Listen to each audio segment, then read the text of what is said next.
এখন চেয়ারে বসে আলোচনা পত্রিকা পড়ছে।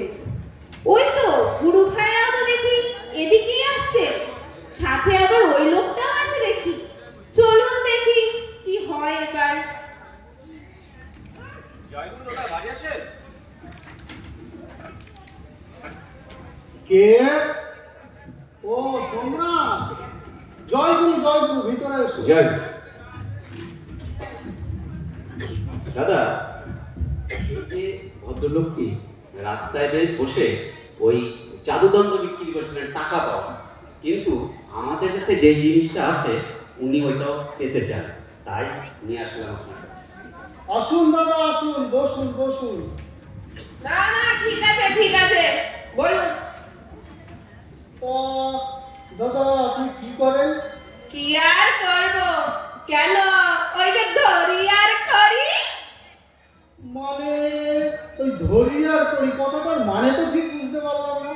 দাদা শুনুন, তাহলে আপনাকে পুরোটা খুলেই বলি। এই মানুষদের মধ্যে থেকে বোকা বোকা লোকদের ধরি আর তাদের ঠকিয়ে ব্যবসা করি। তাহলে তো আপনার ভালো ইনকাম। আপনার তো তাহলে কোনো কিছুরই অভাব নেই। আপনার মতো সুখী আর কে আছে? দাদা ওইখানেই তো গন্ডগোল। যা লোক ঠকি ইনকাম করি তা তো আমার কোনো ভালো কাজেই লাগে না। সব তো ওই ওষুধের পেছনে আর দেনাদারিকে বেরিয়ে যাচ্ছে। সংসারের অভাব তো আর কাটে না, আর অশান্তি সে তো লেগেই আছে। দাদা তাহলে শুনুন, আপনাকে একটা কথা বলি। কথায় আছে, যে ঠকায় সে অন্য জায়গায় ঠকে।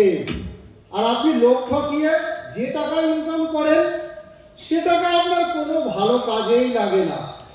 তা আমি আপনাকে একটা দায়িত্ব দেবো, আপনি কি সেটা গ্রহণ করবেন? কি কি দায়িত্ব দাদা? দেখি এতে যদি আমার